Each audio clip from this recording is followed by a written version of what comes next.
Welcome, everyone. Today, you're going to discover the full story of Costco. How a simple warehouse became a $240 billion global empire built on honesty and trust. This video will not only inspire you, but it will also help you improve your English through real storytelling, clear sentences, and powerful vocabulary. You'll also learn about business, leadership, loyalty, and why millions of people love Costco. So before we begin, make sure to subscribe for more stories that grow your mind and your English. Let's begin. Chapter 1. The Birth of an Idea, 1950s to 1983. The story of Costco doesn't start with Costco. It begins much earlier.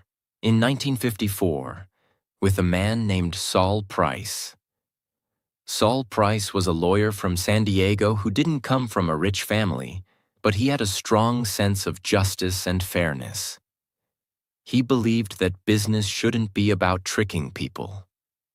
It should be about honesty and value. In 1954, Saul founded a store called FedMart. It was one of the first stores in the U.S. to use the membership model. Customers had to be part of a group, like government workers, to shop there. But FedMart was more than just a discount store. It was a revolutionary idea.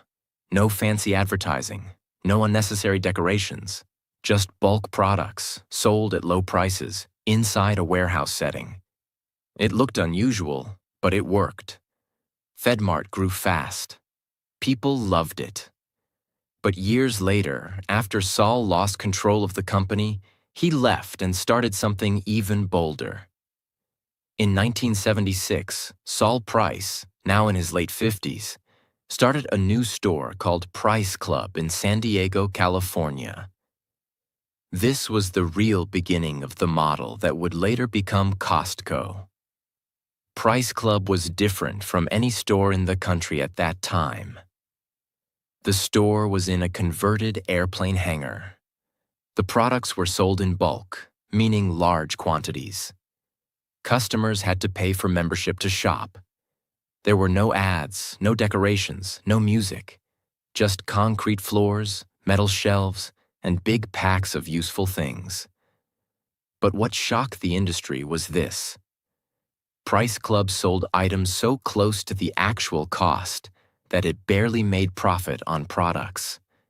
It made its money from the membership fees, not from overcharging.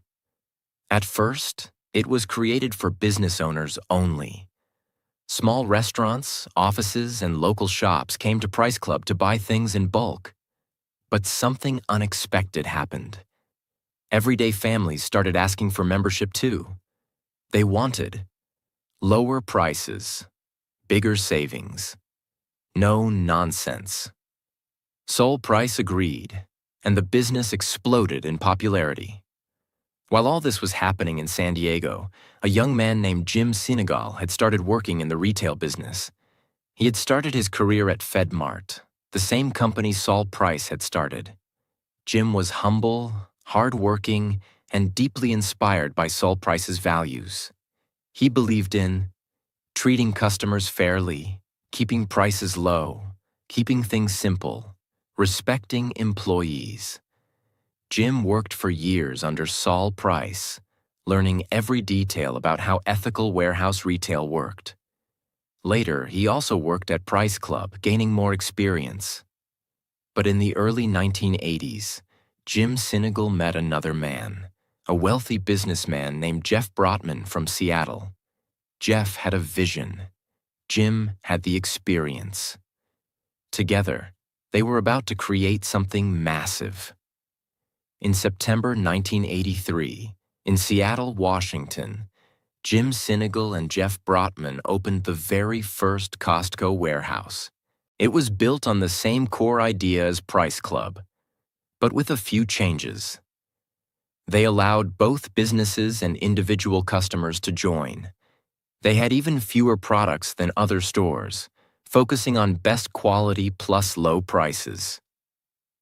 They introduced the Kirkland signature idea later on. We'll get to that. They kept everything efficient, clean, and fast. Costco was not created by marketing experts. It was created by a team who believed in fairness, logic, and long-term loyalty.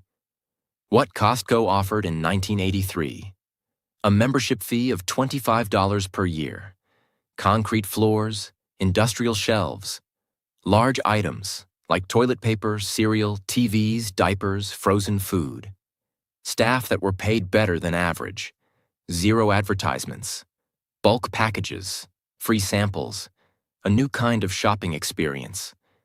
Customers were curious. Some didn't understand it at first. But those who walked in saw the savings and never looked back. In just a few months, the first Costco was a success. By the end of 1984, there were 9 warehouses. By 1985, there were more than 15. The company began expanding across the west coast of the United States: Oregon, California, Arizona. The growth was slow compared to today's startups, but very strategic and careful. Jim Sinegal believed in getting every detail right before opening new stores. We're not trying to be the biggest. We're trying to be the most trusted. That mindset became the DNA of Costco. Meanwhile, Price Club was still operating, and it was also doing well. But in the early 1990s, it faced some problems, including management issues and financial challenges. Instead of becoming rivals, Costco and Price Club made a bold move. They merged. In 1993, the two companies combined under the name Price Costco. It was the perfect match. Same values, same vision, same structure. Saul Price's model and Jim Sinegal's leadership united. Here's what happened. Price Club had around 94 locations in the US and Canada. Costco had about 77 locations, mostly in the western US.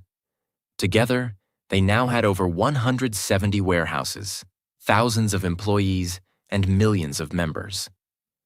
But merging two companies isn't easy. There were different management styles, different supplier contracts, different systems, and different visions. Behind the scenes, there were quiet disagreements between Saul Price's family, who founded Price Club, and Jim Sinegal's team at Costco. They all respected each other. But they had different ideas about how fast to grow, how to handle operations, and who should lead. Eventually, the two sides peacefully separated again. The Price family went on to start Price Smart, a separate international business, and Costco became the final name of the unified brand. From that point forward, it was clear Jim Sinegal was in charge. After 2 years of operating under the mixed Price Costco brand, the company officially changed its name in 1995 to Costco Wholesale Corporation. This was more than just a rebranding.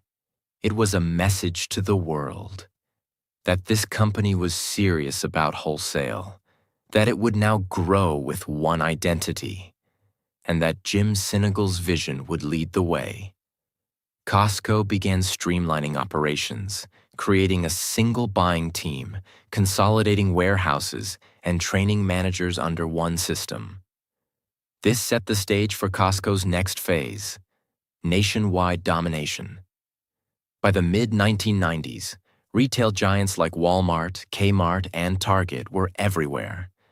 They had thousands of stores. They advertised nonstop. They sold everything from clothes to candy. Costco was smaller, but different. Jim Sinegal knew, we don't want to be everywhere. We just want to be trusted wherever we are. So Costco opened new locations slowly, focused only on high-performing cities, used data to understand what members wanted, built large warehouses in areas where families and businesses could shop together. And because every new store was carefully planned, almost every location was profitable within a year, something very rare in retail. If you walked into a Costco warehouse in 1996, here's what you'd see. Tall shelves stacked with massive boxes, 1 or 2 options per product, not 20 brands, just the best value. Bulk quantities, 3 gallons of milk, 40 rolls of toilet paper, 2-pound peanut butter jars. Sample stations, people offering bites of food to try before you buy. Checkout counters that moved fast with smiling staff. But the most unusual thing? There were no ads, no sales signs, no music, no banners. It was quiet, simple, honest, and customers loved it. Here's how quickly Costco grew from 1993 to 2000. 1993, 170 locations. 1995, over 200 locations. 1997, expanded into United Kingdom and Korea. 1999, over 300 warehouses worldwide. 2000, over $30 billion in annual revenue. Over 25 million paid members. But here's the secret. Most of those members renewed their membership every year. Costco had the highest loyalty rates in retail, and it all happened without any advertising. That loyalty became Costco's invisible engine. At the top was Jim Sinegal, the CEO and co-founder. But he wasn't like other CEOs. While others sat in glass offices, Jim walked warehouse floors, talked directly to staff, checked price tags himself, wore normal clothes, shared meals with workers, refused to take a high salary. Most CEOs earned millions in bonuses. Jim kept his salary around $350,000 per year. And he explained, "If I make too much, our workers and customers lose. That's not acceptable." And this attitude of fairness flowed through every part of the company, from top to bottom. In 1993 to 2000, Costco made bold moves internationally. Here's where they expanded. Canada, one of the first and most successful markets outside the US-Mexico, partnered with a local company to open new warehouses. United Kingdom, a competitive market, but Costco's model stood out. South Korea, one of Costco's most loyal customer bases even today. Taiwan, a small but powerful presence. But Costco didn't rush. For every country, they studied the local culture, changed packaging sizes if needed, trained local employees, kept the same values and model everywhere. That discipline made sure Costco never lost its identity, no matter where it went. Let's be clear. The 90s were not easy. Costco had to compete with Walmart's Sam's Club, handle global logistics, deal with criticism from Wall Street for slow profit, educate new customers about the membership model, manage supplier relationships for bulk pricing. But what helped Costco survive was its consistency. Prices stayed low, product quality stayed high, employees stayed loyal, members kept coming back. Every other company was changing fast. Costco was staying true. By the year 2000, Costco was no longer just a store. It had become a trusted brand, a community of smart shoppers, a company with a clear soul and a growing global presence. But the best part? Costco hadn't even begun to show what it was truly capable of. Chapter 2. Surviving the Storms. Costco in the 2000s and the Great Recession, 2000 to 2010. As the world entered the 21st century, everything was changing fast. The internet was growing. Shopping malls were everywhere. New online businesses like Amazon were starting to rise. Big retail giants were fighting for control, and Wall Street was watching every company, expecting higher profits every quarter. For most businesses, this meant one thing: grow fast, earn more, cut costs, go digital. But Costco stayed calm. It didn't rush, it didn't panic, it didn't try to be trendy. Instead, it focused on the same four pillars it always believed in: low prices, bulk quality, member loyalty, honest business. And during this decade, Costco would face its biggest test: surviving the Great Recession, the biggest global economic crash since 1929. Let's walk through every major event and decision from this era. In the early 2000s, Costco was not trying to dominate headlines.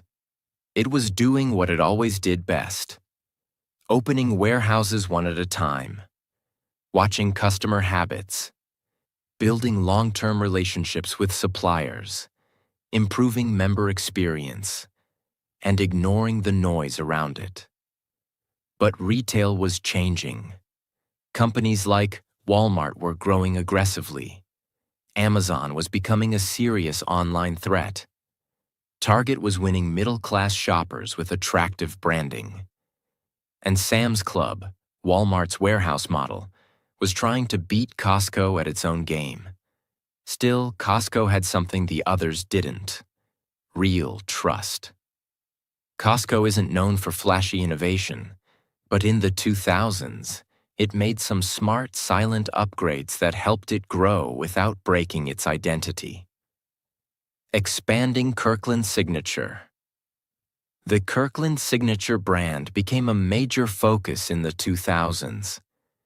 It had started in 1995, but now Costco expanded it to wines, organic products, clothing, health supplements, baby products, even luxury items like Kirkland Signature French vodka, comparable to Grey Goose. People realized Kirkland means premium, without the premium price. Kirkland was not just a store brand anymore. It became a symbol of smart shopping. Pharmacies, gas stations, and optical centers.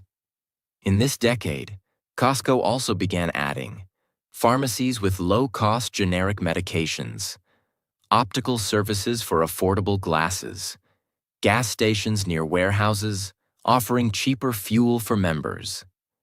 These extra services made the membership even more valuable and kept people coming back for more than just groceries. Food court favorites.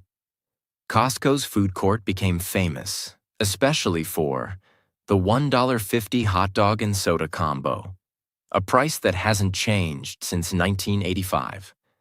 Large, affordable pizza slices, chicken bakes, churros, and soft-serve ice cream. It became a tradition. Shop in bulk, eat a cheap meal, go home happy. During this time, Jim Sinegal was still the CEO, and his leadership was as humble as ever. He was walking into random warehouses to inspect them, checking prices by hand, personally reviewing store cleanliness, speaking to employees and customers directly. He still took a salary of around $350,000 per year, refused bonuses and stock manipulation, never wanted to become a billionaire. Meanwhile, other retail CEOs were making tens of millions. But Jim always said, "If I take more, someone else, a customer or employee, gets less." His actions inspired loyalty not just from staff, but from customers too. During this decade, Costco expanded deeper into Japan. First store opened in 1999, grew significantly in the 2000s. South Korea. Costco became a favorite among Korean families. Taiwan, the UK, Mexico, with over a dozen locations by 2010. Each new country came with its own challenges, different product expectations, cultural shopping habits, packaging sizes, language barriers. But Costco did what most American companies failed to do. It respected each market. It didn't push U.S. habits. It learned from locals, and it kept its pricing model honest. Now comes the turning point. In 2008, the world economy collapsed. Major banks failed. Millions lost their jobs. Housing markets crashed. People stopped spending. Businesses shut down. For most companies, this was a nightmare. But for Costco, it was a moment of truth. Here's why. During the Great Recession, people needed lower prices, basic products in bulk, a company they could trust. Costco delivered all three. While luxury brands suffered, Costco's warehouses were still full of shoppers. Families came too. Buy affordable food for the month. Get cheaper medications at the pharmacy. Use their membership for gas savings. Get better deals than traditional grocery stores. And guess what? Costco's membership renewals stayed high. Sales stayed surprisingly strong. Employees were not laid off. The hot dog combo still cost $1.50. Here's a true moment that defined Costco's soul. In 2009, an executive suggested to Jim Sinegal, "Should we increase the price of the hot dog combo to $1.75 or $2? Jim replied, "If you raise the price of the hot dog, I will kill you. Figure it out." And they did. Instead of raising the price, Costco built its own hot dog production facilities, cut costs through smarter supply chain management, protected the price to protect customer trust. This wasn't just about food. It was about principle. Let's look at the numbers. Most retailers saw a drop in revenue. Costco still earned $71 billion in 2009, up from $64 billion in 2007. Membership renewals remained above 85%. Employee turnover stayed low. Stock prices recovered faster than most retail companies. This proved that Costco wasn't just surviving, it was winning through trust. During this decade, Wall Street kept asking, "Why aren't your profits higher? Why not raise prices like Walmart? Why pay employees so much?" Costco kept saying, "Because it's the right thing to do." They focused on long-term customer relationships, employee loyalty, ethical margins, word-of-mouth marketing. While other companies were chasing quarterly earnings, Costco was building lifetime loyalty. Between 2000 and 2010, Costco faced massive economic changes, survived the Great Recession, expanded globally, strengthened its core identity, and proved that honest business still works. While the world was focused on speed and greed, Costco showed the power of patience, discipline, simplicity, service. Chapter 3. A New Era. Costco. After Senegal and the digital expansion, 2011 to 2020.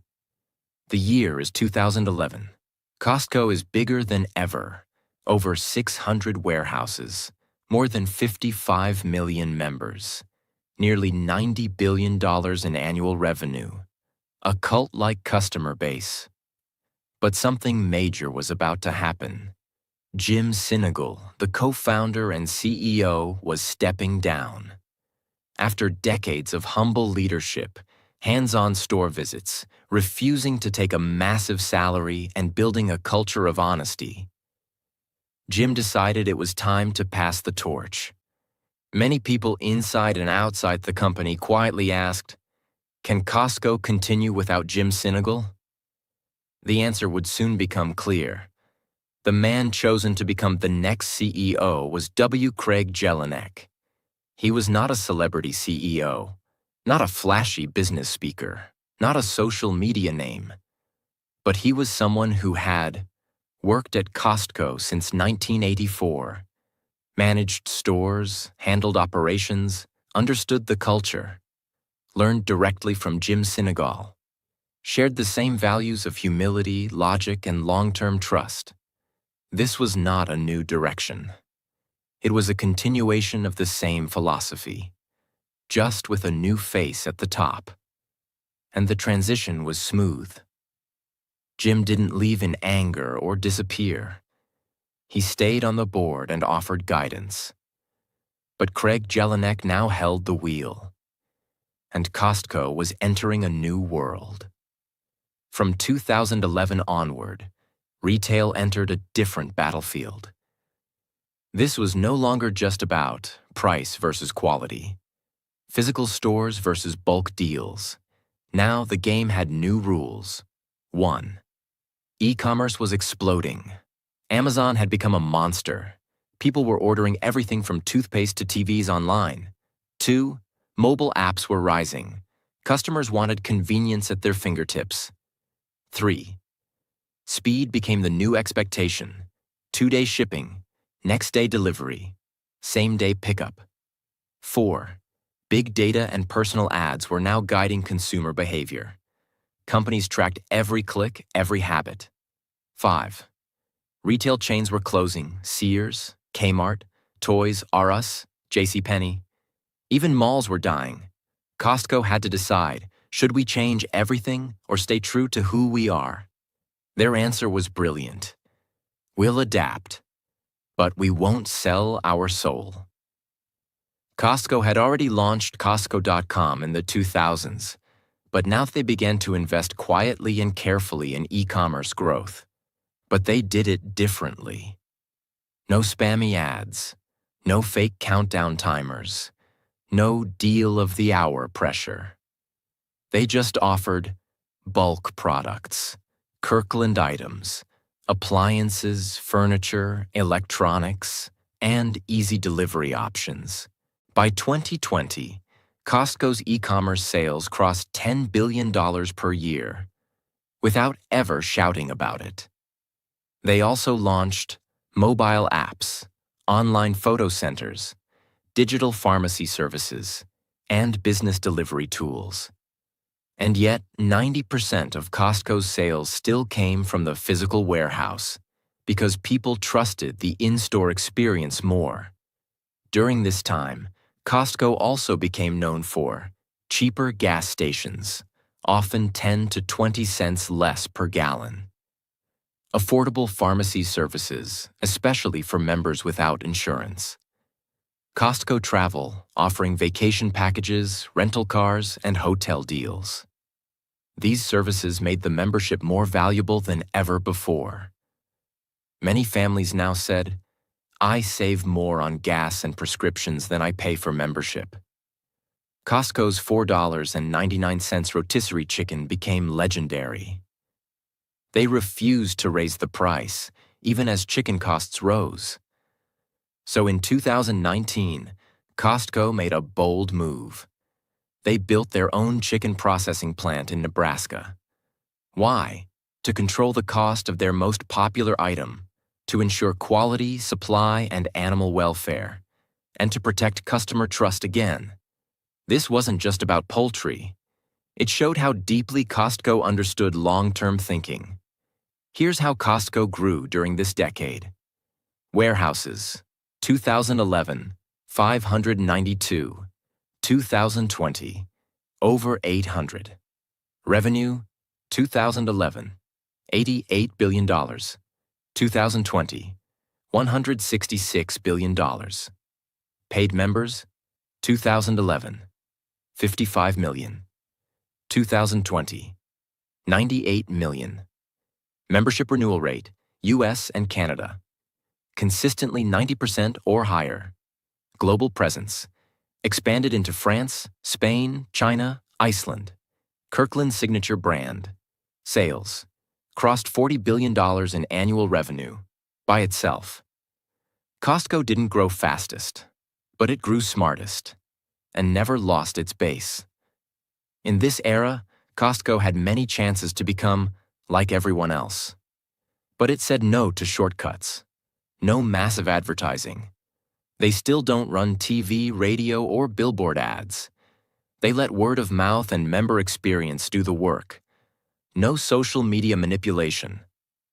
While other brands post memes and trending content, Costco rarely posts. And yet people talk about them constantly online. No credit traps. Costco doesn't push store credit cards with fake discounts. They offer one real credit card with real cash back. No price games. They don't do fake sales. They don't mark prices up just to pretend to lower them. The price you see is the lowest they can offer. Every day. Costco continued its tradition of paying workers more than industry average, offering full-time benefits to part-time workers, promoting from within, maintaining employee loyalty and pride.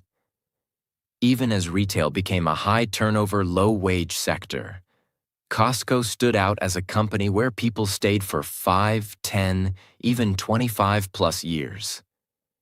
And when the world entered the next crisis, COVID-19, this loyalty would become even more important. As the COVID-19 pandemic hit the world in 2020, Costco once again faced a moment of truth. People rushed to stock up. Warehouses were overwhelmed.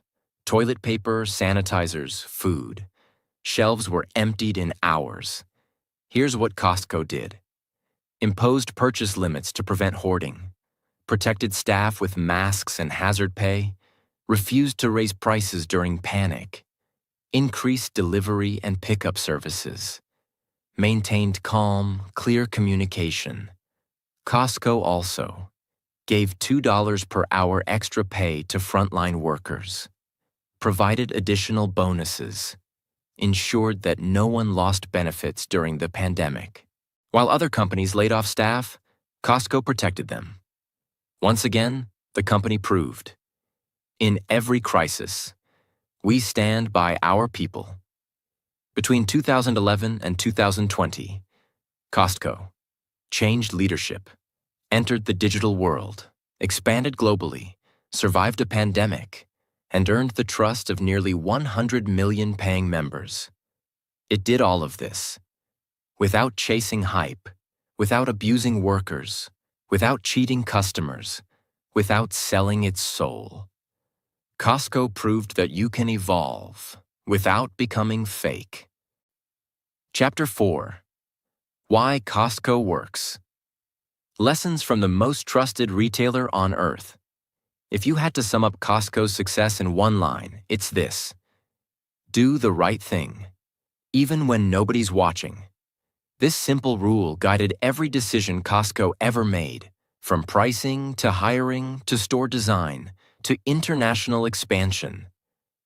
It's not a complicated business model. It's not driven by greed. It's not built on manipulation. It's built on trust, logic, simplicity, consistency. Now let's break down every lesson Costco teaches us, in business, in leadership, in life. 1. Price versus trust. Why Costco doesn't trick you. Most stores use psychological tricks, fake discounts. Was $79, now $39. Inflated prices, then fake sales. Limited time offers that never end. Overpriced packaging. Costco says, we won't do that. They follow a pricing rule called capped margin pricing. That means they only add 10% to 15% markup on most items. They don't raise prices just to make more money. They make most profit from membership fees, not product markups. Why is this powerful? Because customers feel safe. They know they're not being fooled. That kind of trust takes years to build. And Costco has mastered it. Simplicity wins. Fewer choices, better decisions. At a normal supermarket, you might see 40 types of toothpaste, 60 types of cereal, 100 brands of shampoo.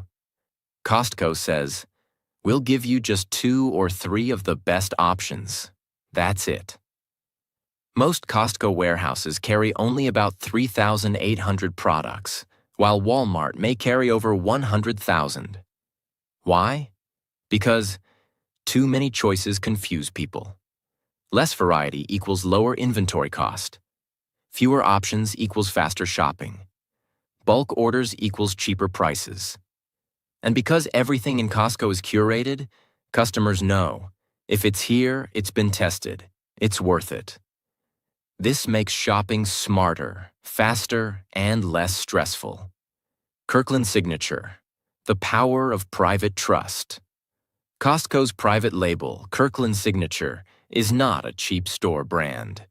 It's a premium product sold at lower prices, often made by the same manufacturers behind. Duracell, Grey Goose, Starbucks, Ocean Spray, Jelly Belly, but sold under Costco's name with honest branding. Kirkland now does over $60 billion in sales per year. What does this teach us? When you build trust first, people don't need the label. They just need the promise. In most retail companies, employees are underpaid, overworked, treated like numbers, given no growth path. Costco flips this. Their belief, happy employees equals happy customers. How they do it. Higher than average wages, starting over $17 per hour in the U.S. Benefits for part-time and full-time workers. Promotions from within. 70% of managers started at entry level. Paid vacation, health coverage, retirement plans. Result? Very low employee turnover. Smiling faces in every warehouse. Loyalty that can't be bought with money. This shows culture is not what you say. It's how you treat people every day. Costco doesn't have customers. It has members and members. Pay to shop, renew every year, feel part of something smart, trust the company to save them money. Costco has over 125 million members, over 90% renewal rate in the US and Canada. Members who stay for decades. Why do they stay? Because they see the savings. They feel respected. They trust the system. That's the secret. Costco doesn't sell. It proves its value every time you walk in and lets you decide. Costco spends almost nothing on traditional advertising. No TV commercials, no online ads, no billboards. They rely on experience, consistency, referrals, because they believe if people love it, they'll tell others. This may seem risky, but it works because trust spreads faster than ads. Today, social media shares Costco memes, reviews, and price comparisons, not because of marketing, but because of loyalty.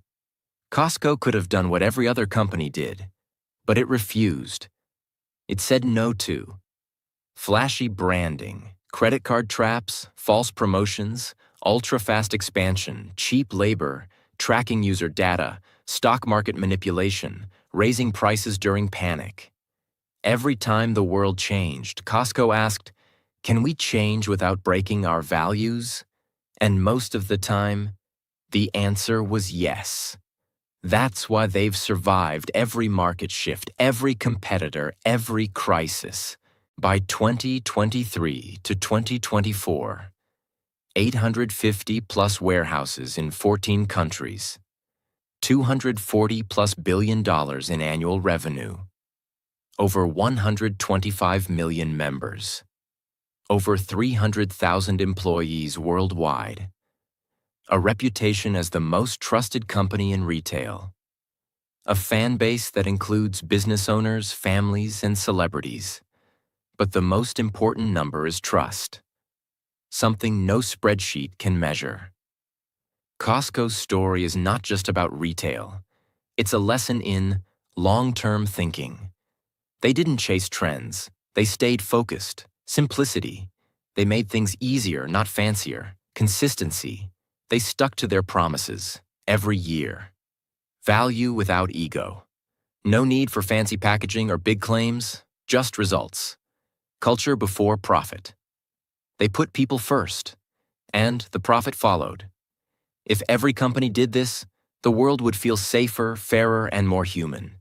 You can apply Costco's mindset to your own career, relationships, habits, dreams, learning journey.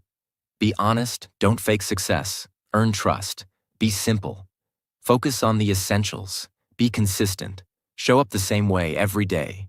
Treat people well in work or life, respect always wins.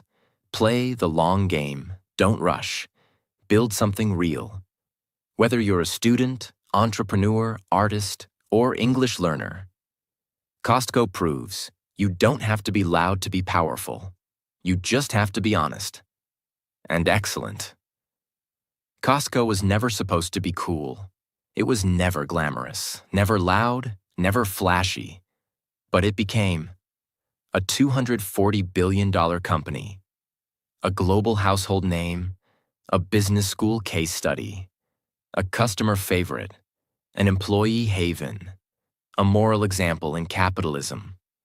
It became a place where people don't feel like shoppers. They feel like family. In a world that changes every second, Costco stayed the same, and that made all the difference. This is the real, full, and complete story of Costco, from its humble beginning to its global legacy. Every part told in detail, every truth respected. If you enjoyed this story and learned something new, then share it with the world. And remember, greatness doesn't have to shout.